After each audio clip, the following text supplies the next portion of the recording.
everybody? Welcome back to another episode of the Point After Podcast. We are your hosts, What's up, dog? Caleb and Jay. Man, I'm doing good, bro. How about you, bro? Doing good. Another week down, and we are closer to football, people. We are finally here. It's week one, baby. It's prime. It's week one, baby. It's week one, baby. It's prime, man. So we're gonna bring that to y'all today, along with obviously we got to talk about the Micah Parsons trade, of course. Trades with the Packers, and we're going to give you guys some keys to this show about the Raiders and Niners on the season. Boy, Caleb, though, how you doing, man? How are you feeling a week before regular season football? I'm feeling good because obviously the college football season is underway. LSU got the win over Clemson. Yeah, I forgot the team name. It's early, bro. Early in the morning. Shout out Nussmeier. He played I. Yeah. The defense looks back, bro. That looks like old LSU. Defense is legit. Yeah, that's old LSU right there. Arch Manning. Yeah, to put in a small topic about Arch, man. Texas? Very, very, how'd you put it? Excuse me. Disappointing debut? That's what you would say? Yeah, 100%. To all his people who were putting him up, even I had some expectation for what he was supposed to be. It's one game, though. It is one game, right? And I think people don't account for the throws that he did make, especially towards the end of the game, where people were kind of just going off on Arch on Twitter, on social media, and he was actually making some throws. But there were some key things, though. It's the easy throws that Arch couldn't make, especially on that fourth down. He tried to sidearm it to his receiver. He was wide open, just had to hit him in stride, and he couldn't do it. It's just the little things with Arch, and I think it'll clean up eventually. Granted, yes, it was against a really good Ohio State team, but also Ohio State defense as well. But also, you saw a guy that was his first actual legit start against a really good football team. Because the other few starts that he came in when it was blowouts and he got some burning developments. But he'll be better. But I think the whole Arch Manning is the greatest prospect we ever seen. I think that was pretty insane. But that was never a play. Yeah.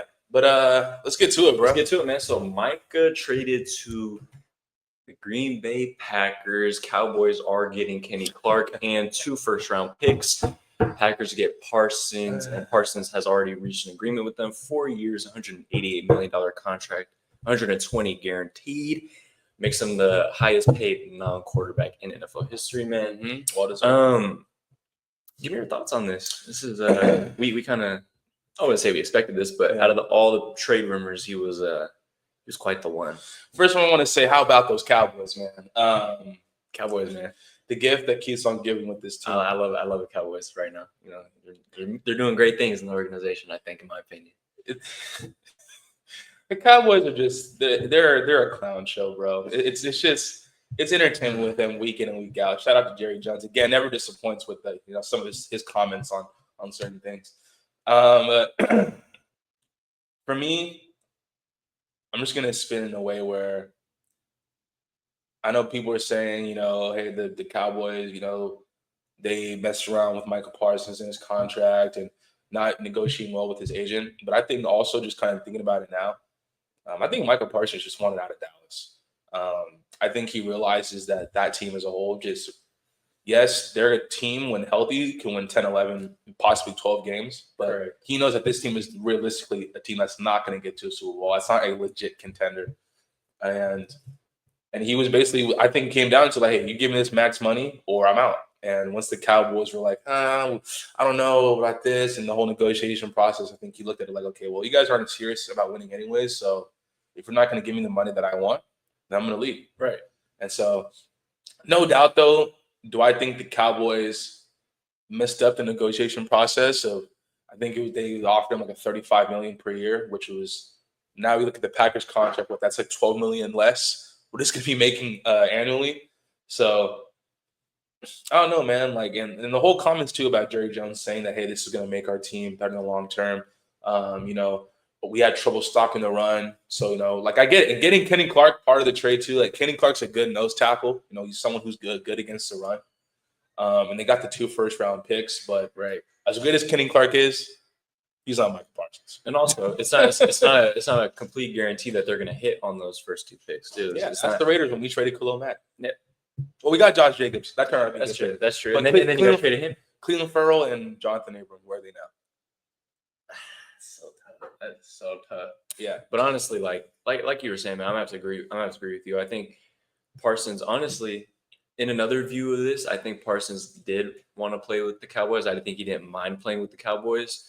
I think he just wanted his paper. You know, he was out there in practice. He was out his money. He was out there, you know, in practice. He was out there in Cowboys gear. He was literally just waiting to play. And I feel like all it really needed for him for that extra push was the money. And the Cowboys can't supply it, man. They did what they had to do. And I don't know if you got the best, you know, the best deal back. Yeah, the best deal back, but yeah, it's just looking sad for the Cowboys. Their defense as a whole is just constructively not good. Shout out to Deron Bland. Yeah, absolutely. He got paid, but also that's like I was speaking about this with Caleb. It's also kind of a bad outlook on Jerry. You know how you deal with your contract negotiations with one guy, and then you're immediately going to pay another guy. I feel like that's just contradiction on itself. So it's just a funky organization. But with Micah and the Packers, how do you think that's going to go? That's what I want your thoughts on too. No doubt, this is an all-in time move. The Packers are the youngest team in the NFL, and they didn't get old with Micah Parsons. Micah's only 26. 26. He's not even in his prime yet. And he just got extended, so he's going to be in Green Bay for a long time. Yeah, but I think they definitely needed that opposite pass rusher with Rashawn Gary there. Now you got two really good young pass rushers. The defense as a whole, Xavier McKinney, one of the best safeties in the game. Absolutely. Edrin Cooper. Obviously, you lost Jair. You lost Jair, you know, you did. You know, you got Nate Hawks. You literally got a guy right back, though. You know what I mean? Yeah. So it's cause and effect. You know what I'm saying? Yeah, but that team is really good and they're really young. And you know what? The last few years, they've been a 10, 11 win team. Yeah, I think this is the move that they feel can take them over the top into that next level. We're talking conference championships, we're talking Super Bowls here, or what are you kind of gauging? Definitely, they're a contender. You know, look what Cam Newton said on First Take. He was saying that he feels that this Packers team isn't a legit contender. He still likes. I know he was Detroit, a little off. Minnesota. Yeah, I don't. The reason I'd take Packers over the Lions right now is just depth wise and how young that team can be. And it's kind of like with Detroit, if one guy goes down, it's looking a little funky. Imagine Amon-Ra goes down, you know? Yeah, no doubt. I mean, I really like the Packers. I think they're a really good team. It's even before this Micah Parsons deal. But this is, like I said, this is the kind of move where, you know, late in the game or when you get to the playoffs, you need a big play, you need to stop. This is the kind of move. This is the kind of player that can make that. Now, again, is Micah great against the run? No. He's a pure pass rusher, but he's still one of the best in the league at getting to the quarterback. Best at what he does. And my question is, how high do you hold them in NFC? Because right now, looking at the NFC, I hold them in probably top 3, top 4. Yeah, I think they're a top 4 team in the NFC. I was debating about top 3, and look, no doubt, I think the loss of Detroit's coordinators, losing Glenn and Ben Johnson, I think definitely it's going to help. It's going to hurt. I said help. It's going to hurt them. And then for me, man, like there's no doubt that the question with Minnesota simply is JJ McCarthy. Yeah, they got the team, they got the defense, they got the O-line, they got everything. If he doesn't wreck the ship, then Minnesota could be right back where they were last season. Absolutely. But I still, again, barring health, I still like the Rams over the Packers. It's gonna if Stafford is right, that's the key here. If Stafford's right, then I still like the Rams over the Packers. I think defensively the Rams are better. And I think the Rams just have more playmakers and difference makers on offense for me.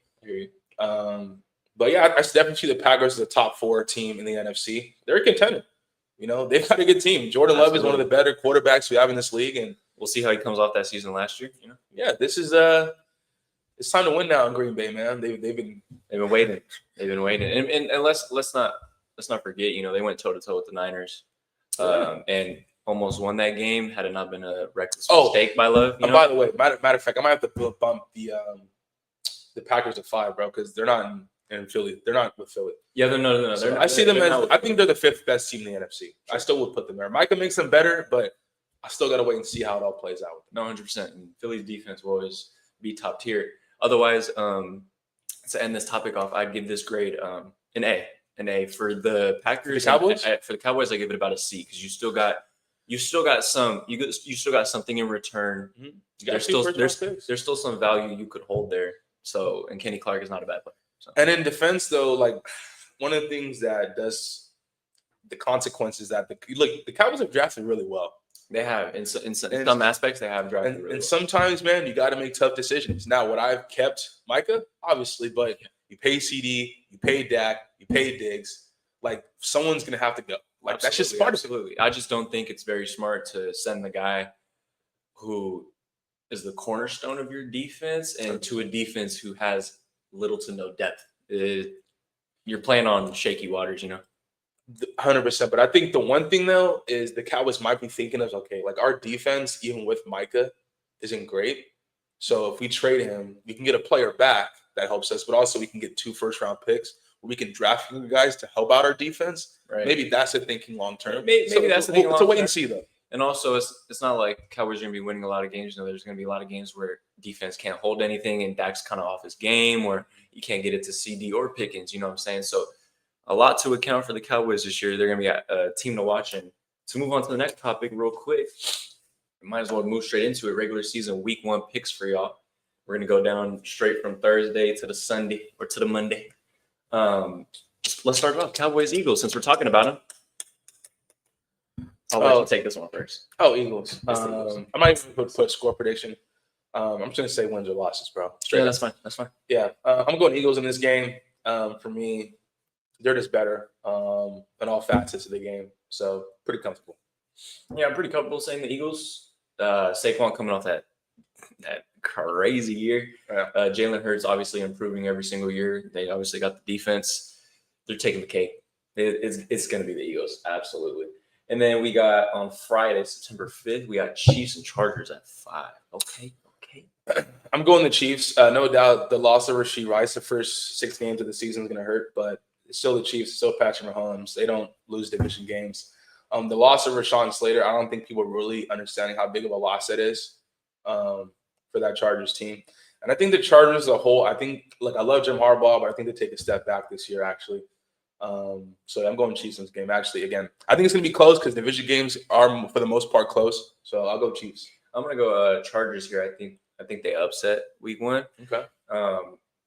Also, Mahomes coming off what is not really the best year. You know what I'm saying? I really want to see more from Mahomes. And with that young receiving core he does have, and I don't know how much Kelsey really got in the tank left, right? Obviously, the defense is going to always hold up his back, right?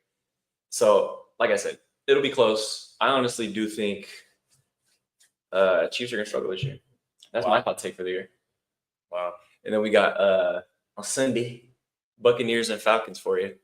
I'm going Buccaneers. Again, for me, I like Atlanta. I think there's talent all over the field for that team. But just the unknown of Michael Penix at quarterback for me, and with Kirk Cousins, the whole dynamic, I can't believe in a team where there's questions for me at quarterback, even though there's a lot of talent on the team. Yeah. So, I'm going with the Buccaneers.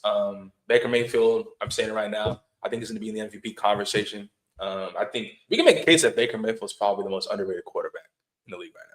I could agree with you there. He's starting to get his props, but as far as he's starting to get his props because of the whole Carolina and the Browns situation. I think people are trying to do some revisionist history. Yeah, I do think Bucks got this game clean and cut. Yeah, even though Godwin may not play, they got Ibuka. I think they said he's active. I think they activated. He's going to activate him. I think so. Okay. I thought someone was wrong there with Godwin. So as long if they activate him, even better, right? And Bucky Irvin.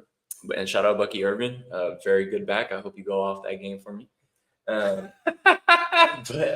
Bro's counting his fantasy, bro. The question is Michael Penix. At the end of the day, it is what he's going to be able to do with the weapons. He has everything at his disposal, though. Mm-hmm. He has a running back. He's got the O-line, even though one of them did just get hurt. They lost Caleb McGarry, their right tackle, who they just extended. He's gone for the year. That sucks. It is a huge loss, especially being Michael Penix's blind side. No, he's not. He's a right tackle. It's his blind side in technicalities. Well, blind side is left tackle. I'm saying his blind side B. Oh, I mean, he's a lefty. That's his blind side. See, I'm always used to left tackle, but definitely though, got his ass. No, he's a good player. I mean, he 100%. It's gonna hurt, and I really do feel like it'll affect Penix in a way where he's gonna have to be a little more mobile. Yeah. And that might have an effect on how he plays. So we'll see. But I think Bucks got that clear and cut. Absolutely. And then this game is very easy. Bengals Browns. I'm gonna go Bengals. That's it. I'm gonna go Bengals, and that's it. All right, Dolphins and the Colts. I'm gonna go Dolphins here. You know how I feel about what happened to Daniel Jones? You know, MVP season. You know what I'm saying? He's gonna come on. And, you know, everyone knows I got respect for Danny Dimes, but Danny Dimes, man. I think look, there's been a lot of negativity around this Dolphins team this offseason. Started with Tyreek Hill, and overall like just Mike McDaniel's future with this team. But the defense as a whole is going to be back. I think the defense is going to be really solid, especially up front. Getting Chop Robinson back, just to name a few. I think he's going to be a key person, obviously, for that defense. Bradley Chubb as well. Absolutely. So I like this Dolphins team, and for me, the Colts again. It's just similar with the Falcons. I just don't know what I'm gonna get from the quarterback, bro. You know what I mean? I got some interesting news real quick. I guess from Adam Schefter, Packers pass rusher Micah Parsons has been dealing with the L4, L5 facet joint sprain in his back, and he may take an epidural injection before Sunday's game against Detroit Lions. We just wanted to let y'all know. Obviously, that's 15 minutes ago, but a lot of people were saying Micah was faking the back injury. But as you can see, y'all shut the fuck up. To move on. Ooh, the Raiders going to New England. So come on, bro. You know I'm picking. The Raiders in this game. For me, again, just on a more personal level, Josh McDaniels is the OC there, so we gotta make this straight, bro. You know what I'm saying? But I'm going with the Raiders here. I think with all the energy going into the season with Pete and Gino and bringing in Chip Kelly and a lot of the moves that have gone on the roster, a lot of turnover, a lot of new names. I just think we're going to take it into week 1 in Foxborough and get the win. Sure.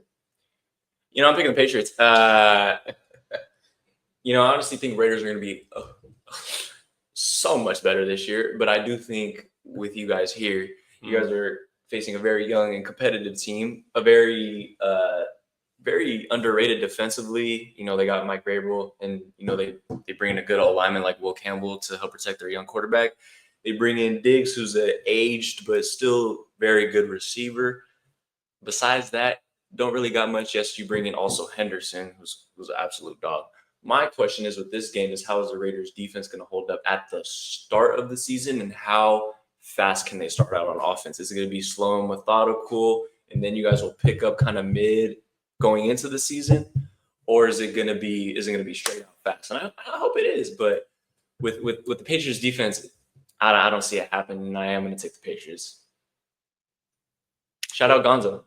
And then we got Cardinals and the Saints, but stinky one in this game. Cardinals. I think the Saints are probably going to be arguably the worst team in football. Look how low the tickets are, $37.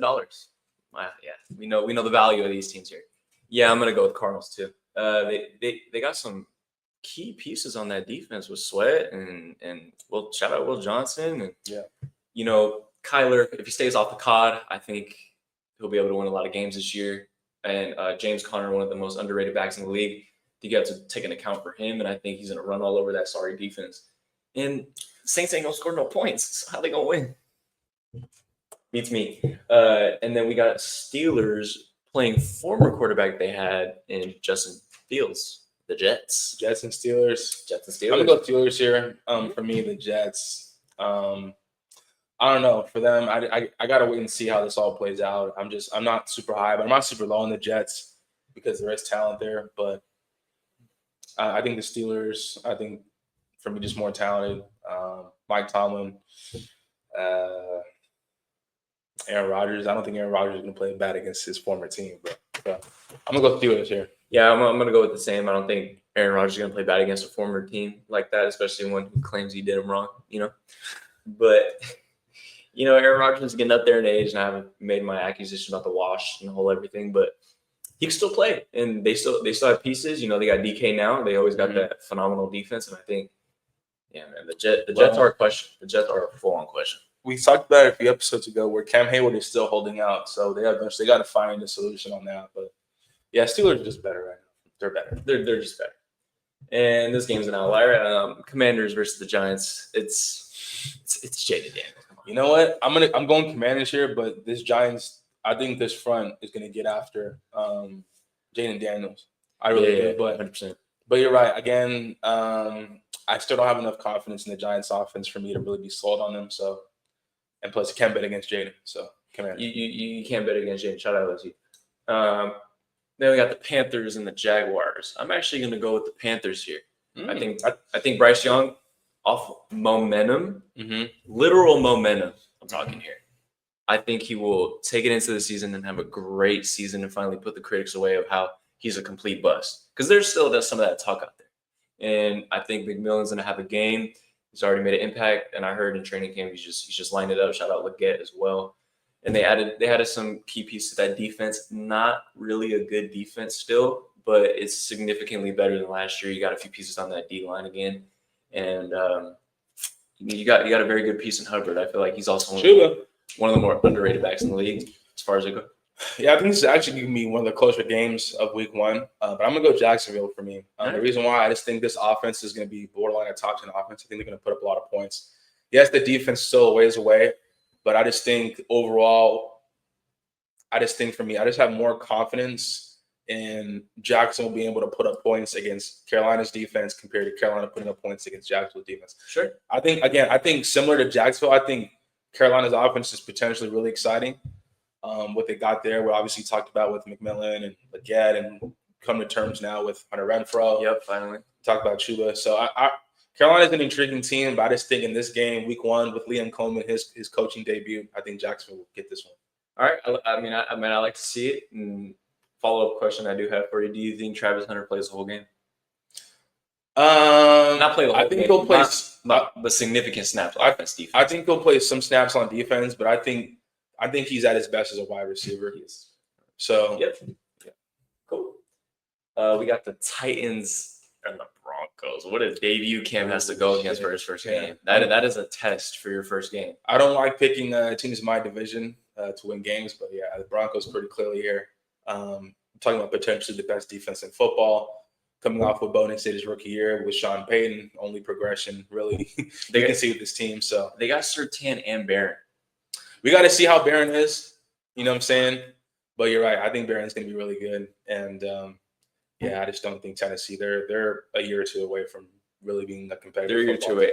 I do think Cam will have a decent game, and I think he will surprise people of how decent he does play against a solid defense. But they got to protect him, man. No. That's why it's like this is your first game. I'm immediately concerned about my O-line. Like we need to get right because.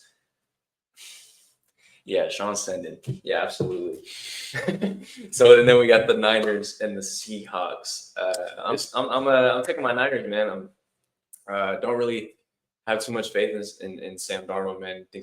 I think he's very overrated as a quarterback. He showed it last year in the playoffs when it was time to step up to a plate, and he swung and missed with the best wide receiver in football, mind you. So don't start that JSN shit.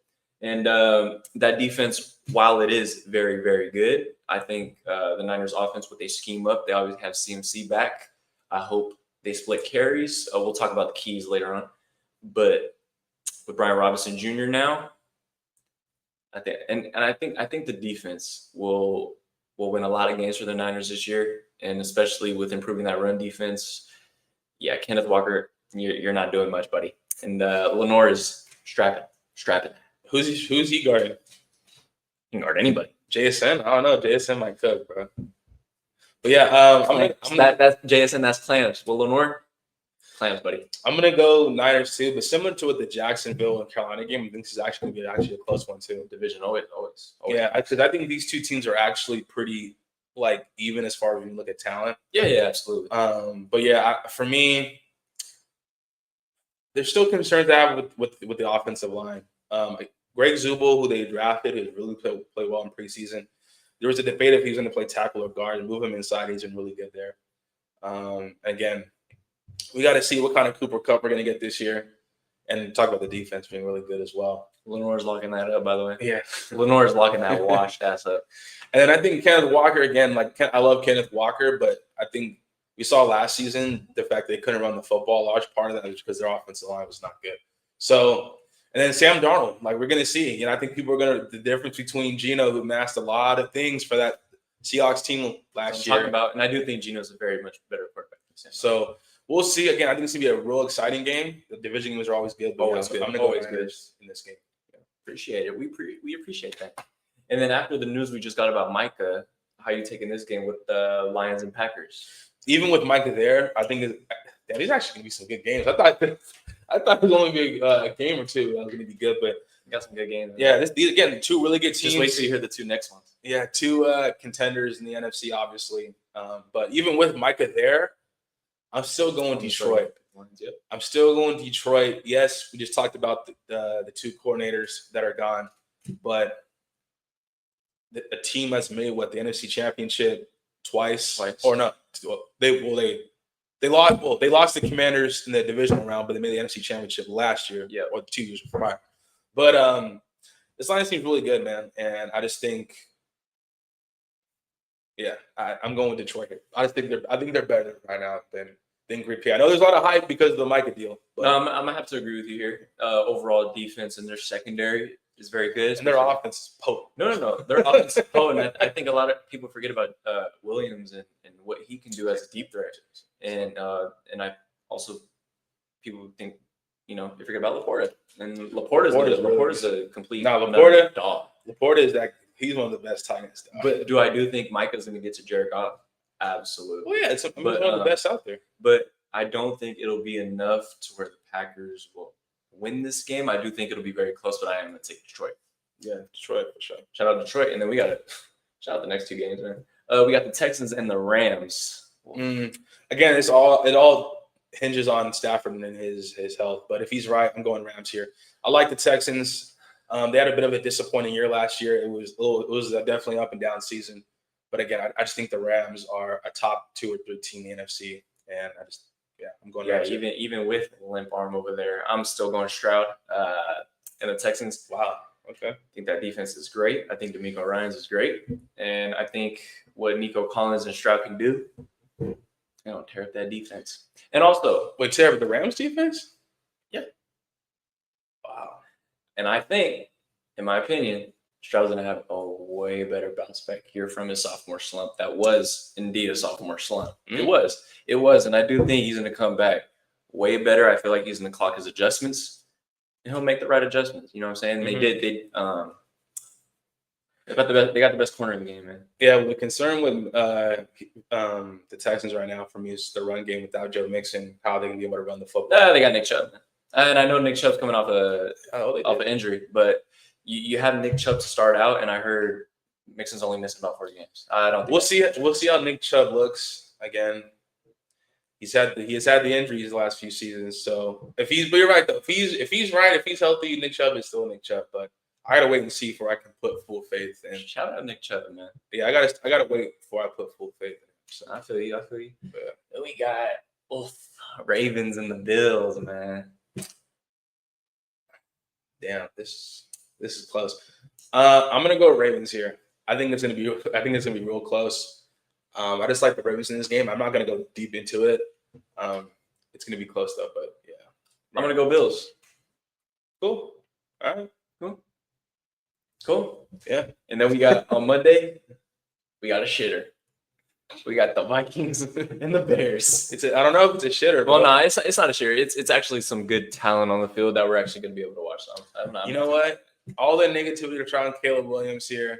I'm picking the Bears in this game. My one upset, I'm going with the Bears here. Yes, no doubt, Minnesota, from a talent perspective, it's not a conversation. But I think Caleb Williams, he puts some of that negative talk about him in the offseason to bed here. I think he plays well, and the Bears still won against Minnesota and JJ McCarthy's first start. I'm going to have to disagree with you, my boy. The way Caleb has looked, he's lost a lot of confidence, in my opinion. And that's what it looks like to me. And if you can't hit simple throws in practice, if you can't hit simple target practice in nets where a quarterback like Brock Purdy can, I don't have faith in you. And I'm already having struggles with Brock Purdy as it is. Yeah. So, and with, we have the questions with JJ, but I have full faith that his wide receivers will get open. faster than the He Bears. has to get them the ball, though, man. I like JJ. 100%. And it's not like JJ is completely inaccurate. I think he just has to be JJ just has to be a game manager. That's what it comes down to. And I think his play style suits that. And he just has to. He can't throw the game away. That's what I feel like. We'll see, man. He has all the tools around him to be successful, but again, Be a decent quarterback. I'm not saying JJ is going to be a world beater. I'm saying he's just going to be a decent game manager as a starter. Yeah, and a good backup if you are a backup. Yeah. All right, man. And we're gonna move on, man. We're gonna move on. That's the week 1 picks. Y'all put your week 1 picks in the comments. You know, give your little 2 cents in there. If you disagree too, all I know is let us know something. You're not gonna disagree with my pick. The Raiders beating the Patriots. We all know Raiders are winning that game. Speaking of the Raiders, and we'll speak of the Niners as well. We're gonna move on to the last topic of today. We're gonna move on to the keys to the season for both teams. Caleb, do you want to start? Or do you want to let me get this one? Because you know how I get when I want you to actually. I'll go first because I loved when Jacob talks about his Niners. But it's always a fun segment. It's always a little goofy. Yeah. So for me, I think the key is looking for this Raiders team as far as making the playoffs, which would be if that happens. Pete Carroll, you just won Coach of the Year, buddy. Absolutely, I agree. So for me, I think clearly the key for this football team is just going to be the defense, particularly the secondary. How quick and how fast is that team or that side of that level of the defense comes together. The strength of the defense is going to be their front four, obviously, with the names that they've got. But the secondaries are so young, and there's a lot of potential. But again, it's Eric Stokes, who was drafted in the first round of Georgia, and then it just didn't quite work out for the Packers. He had injuries, but he was inconsistent. Darian Porter, again, a lot of talent, a lot of potential, but he only had 1 year as a cornerback in college. You guys like your nickel? He converted. No, he's not playing the outside. Darian? No, I'm saying, how do you guys like your nickel? Again, it goes to my thing. Like, I like the pieces we got, but they're just so young. And when you're relying on guys where you don't have at least a veteran proven commodity, and it wasn't like Darian Porter was a first round pick. We're like, okay, like you're confident this guy's going to be productive. Again, Eric Stokes, he's been inconsistent since he's been in the league. Yep. So, and then Isaiah Palmalu, this is now going to be his first year as the full-time starting safety. How's that going to look? Jeremy Chin is like the one veteran back there, but he's 27. He's a veteran, but he's 27. Jeremy Chin is good though. No, he's real good. He's a really good player, but again, like I think there's a lot of pressure on our front four to really get after the quarterback because I also think you guys' linebackers is something you need to look out for. The linebacker room is a bit of a question, but I like the addition of Jermaine Pratt. I think a very underrated pickup this offseason. A really solid linebacker for those years, and also Cincinnati. My bad, I cut you off, but switching Jamal Adams to linebacker. Yeah, I like that too. Like Jamal's really good in preseason. Again, like he's at his best when he's playing near the box. And again, we got to see what happens with Devin White if he can somehow be the player he was his first few years with Tampa Bay. I mean, Landon Roberts, a solid running back against the run, but again, we got to see how that plays out. So the linebacker room, I get it. It doesn't have like that big name, that big guy right now, but I'm not totally concerned with the linebacker room. For me, it's just a secondary, bro. Like you're relying on really young guys. You know what I mean? So, but the key is if this secondary can gel and they can really come together, I think this defense could potentially be pretty underrated. And then offensively, I think the offense clearly is going to be the strength of this football team. Absolutely. Look at that off. Yeah, no doubt. The keys to this Raiders football team simply is this year. Can this offense continue to put up points and stay on the field for as long as possible where you're not leaving our defense out there for so long? How do you feel about the O-line and the tackles? O-line's really good. DJ Glaze, you like it? Yeah, DJ Glaze had a really good rookie year last year. Colton Miller, we know about Colton Miller. Jax Power Johnson, we know about him. Yeah, moving him specifically now to guard. Right guard now. I get it. Right. I understand it. Switch. Yeah, even though I thought he played his best last year as a center in his rookie year, but I get it, though. He can play both positions. He can play in his position, too. Yeah. And the receiving core I like, obviously Brock and Genty. Obviously, you got Amari Cooper back now, Amari is back, bro. Oh, my God. Obviously. Hey, thanks for saying that because I almost forgot about mentioning it. And obviously, you can't forget about your number one wide receiver, Brock Bowers. So. And Jacoby, too. Yeah, Jacoby's got to get paid, bro. Raider fans, relax. We're going to get done. And I feel like you guys got to Jack Besh, bro. And Jack Besh and Dante Thornton. 4th-round steal, one of the steals of the draft. I'm telling you. Just put him on a drag route. Yeah. Just let him run. Trey Tucker. So, again, I think overall, to just kind of put a bow on this is if this Raiders team, if this offense can play to what it can be and the defense can continue to gel. And the reason why, though, I love what the Raiders did as far as keeping Patrick Graham as the DC, because I think they realized that, hey, we need to keep some kind of continuity on the coaching staff. I think that was good to have Patrick Graham to continue working with some of the guys that have been here for the last few years. So if the defense can play well and the offense can be as good as they can be and as advertised, this could be a playoff team, but wait and see. We're gonna wait and see. For the Niners, man, I think the keys really here is to stay healthy. I mean, I feel like I don't know who's y'all trainer or what y'all be eating at the facility. In all serious, we laughing, but in the serious, bro, it's like, how the hell does this keep happening? Yeah, it's definitely something you have to take up with Shanahan in the front office and what they do and how they take care of their players, and it's a genuine question now. Yeah. It is every single year, and we're not going to harp on like other teams don't get injured too. Yeah, everyone's fucking injured, but the Niners, it's ridiculous. It's a ridiculous amount, and I feel like what really shows it is when and if somebody goes out, i.e., on the offensive line, it's gonna be very much dark days. It's gonna be dark days because you have behind Trent Williams. You have a former guard in Spencer Burford. Mind you, it's a guard. And he's not very good at adjusting to left tackle in any way. Yeah. Ben Barch, I haven't seen much of him. I don't really have. What about your guy, Jake Brendel? Being the left guard. One of the most overrated centers in the game. Absolutely just gets talked about his PFF numbers, but he plays like shit in the game. And then we got my boy Dominic Pooney, who he's a stud. He's a stud, but he's questionable. And he's a little hurt, and that right side doesn't even help itself with McKivitz as a tackle. It's not very good. He gets pushed around. He gets tossed around like a little bitch. So, and then you got Austin Pleasance right behind him, who isn't a good backup in any type of means. Yeah. So the Niners here, what you didn't do in the draft and what you needed to do was put depth at that O-line. But they chose one guy who's about second in the depth chart, so you're not even starting, and that says a lot. And also, bro, we got to look at the Niners receiving core. I mean, who is Brock Purdy going to throw the ball to? Juwan Jennings. If he's out there, right? And I don't know. It's not even a thing with his contract. It's like, is his calf okay? That's my question. Fuck a contract. Is your calf okay? Because that ain't working with me, bro. And, Ricky's just got to prove himself as in getting open and being the number one target. And you put the number one on your back, you better act like it. Simple.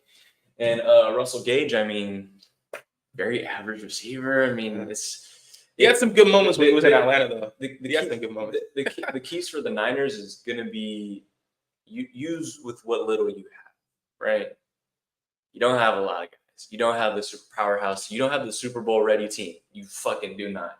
But you're going to use the tools, right? You got CMC. You got Brian Robinson Jr. You got Kittle. Use those guys. And my thing is the key here. I'm really not worried about the defense besides the secondary. The key here is to not give McCaffrey an injury. I think that's the fucking key. Because if you go out straight out, give CMC about 16, 17 carries the first game, that already tells me what the season is going to be. And Brian Robinson gets 3, that already tells me what the season is going to be. Because Kyle Shanahan, you better think with your fucking brain this season, and you better actually fucking use it. And I know CMC. Oh, CMC, get off the field. Nah. Y'all better make that adjustment real fucking quick. And also, I do give CMC some blame for putting the injuries on himself. What's the phrase you say? Sometimes you got to stop a player from himself. Yeah, it's facts. I mean, apparently what I've been hearing is essentially when they try and call off McCaffrey, you get him some rest. He just waves off or ignores. So sometimes it is essentially on the player. And I do put a lot of blame on McCaffrey, and I do think he has to look out for himself and do a little better to take care of his health. So I think the question for me now that I really like the Brian Robinson move. Again, he's more of an in between the tackles guy. He's a bruising running back. What do you think happens with Garendo? Do you think they use all 3 of those guys just because of McCaffrey, the way his injury concerns? No, knowing how Kyle Shanahan is, he won't use those 3 guys. No, if at most he's using 2.